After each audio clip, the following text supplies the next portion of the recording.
Hello, welcome to MJR RPG, a podcast for tabletop role-playing game reviews, replays, etc. and so forth.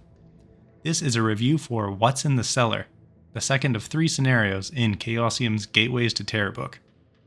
You can read the text version of this review over on mjrrpg.com.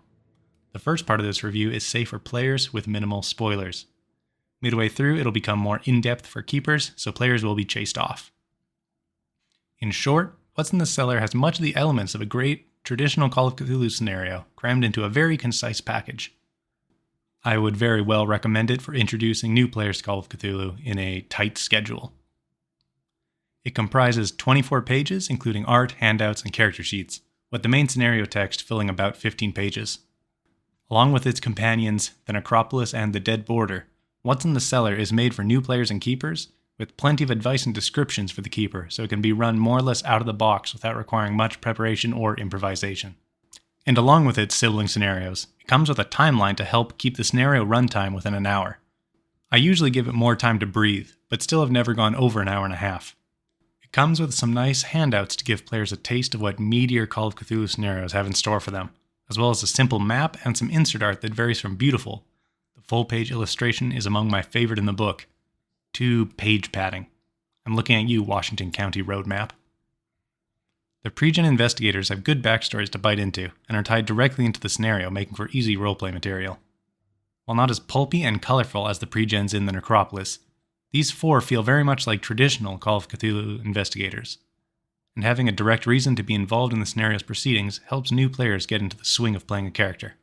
While the Necropolis has no downtime and gets players immediately hooked, and the Dead Border is overall creepier, I find myself coming back to What's in the Cellar more often than the others when getting new players into Call of Cthulhu.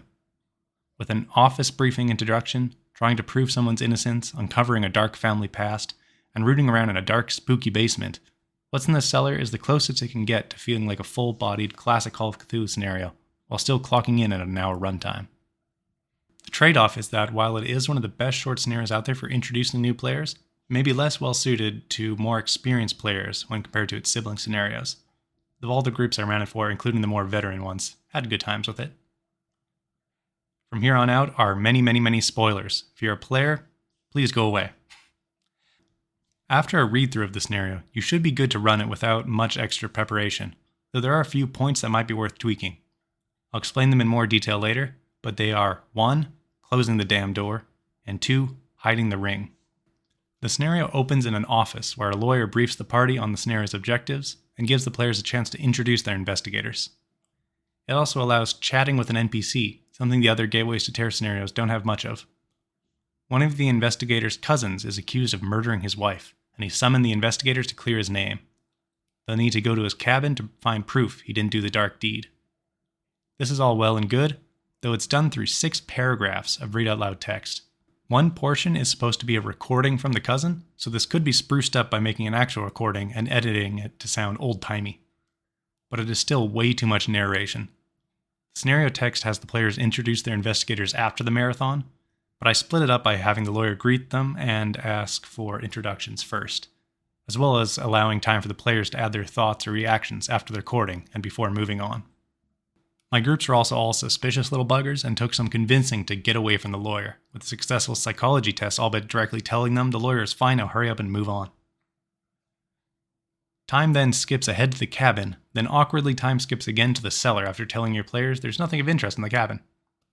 For most groups this shouldn't be an issue, but especially for new players that might be more used to games that act out every single action, they might be confused or suspicious. If you think your players might not like being herded towards the definitely not at all suspicious cellar, you could drop a simple 2 or 3 room map of the cabin, and maybe sprinkle some pictures of the happy couple in them, really driving home there's no way that this cousin would have killed his beloved wife. There could also be pictures of older generations, and as with the cousin, there was always one of them with a familiar ring on their right ring finger. The investigators then hop down into the cellar to begin rooting around, which takes up the bulk of the scenario. There are lots of goodies to find, handouts to skim, and spookiness to be spooked by. After poking around for a while, something starts poking back. And that's where the first problem pops up. What if the investigators run away? There are tentacles with mouths on them shooting out of the shadows. Screw the cousin, most of the investigators aren't even related to the guy.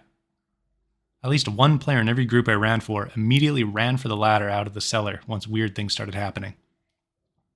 Luckily, the monster has telekinesis. Just have the trapdoor shut and lock. Done. Move on to bigger problems.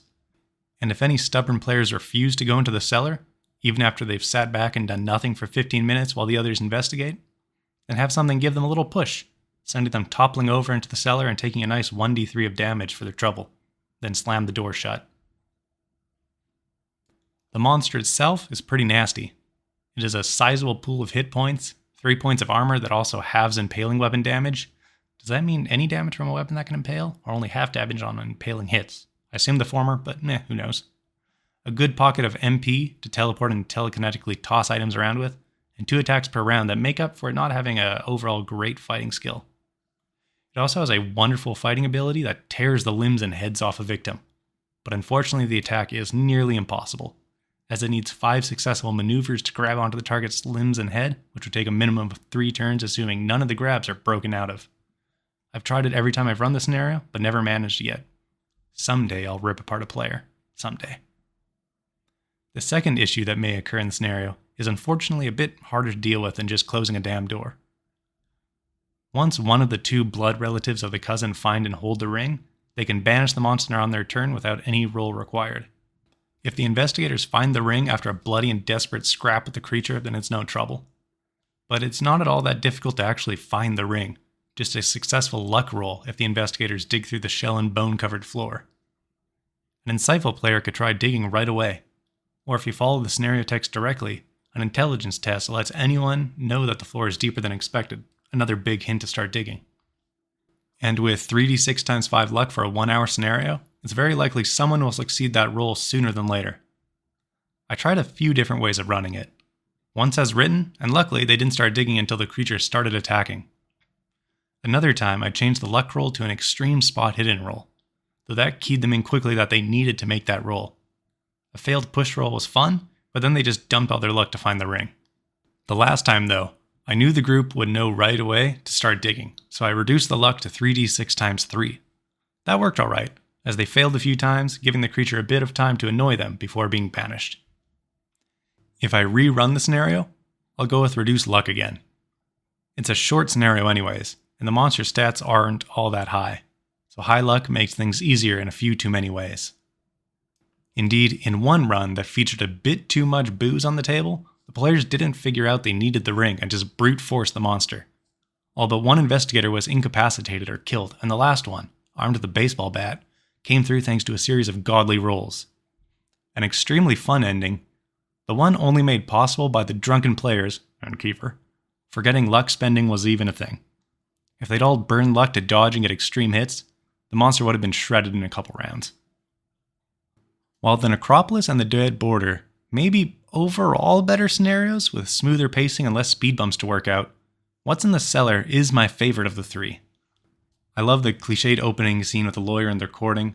I like finding all the knickknacks on the shelves, uncovering the family's dark secret, objects slowly falling or dropping onto investigators' heads to make them think there's a ghost haunting the basement, and finally tentacles come slithering out of the shadows, grabbing and biting. It's just a whole lot of fun. Fully recommended. You can purchase Gateways to Terror on DriveThruRPG, Chaosium's website, Amazon, or your friendly local game store. Unless you live where I am, in which case your friendly local game store doesn't have any Chaosium products. Sad. Thank you for listening. Once again, you can find the written version of this review on mjrrpg.com, and credit to CryoChamber for use of their album Cthulhu. Check out the show notes for their YouTube and Bandcamp. Till next time, have a good one.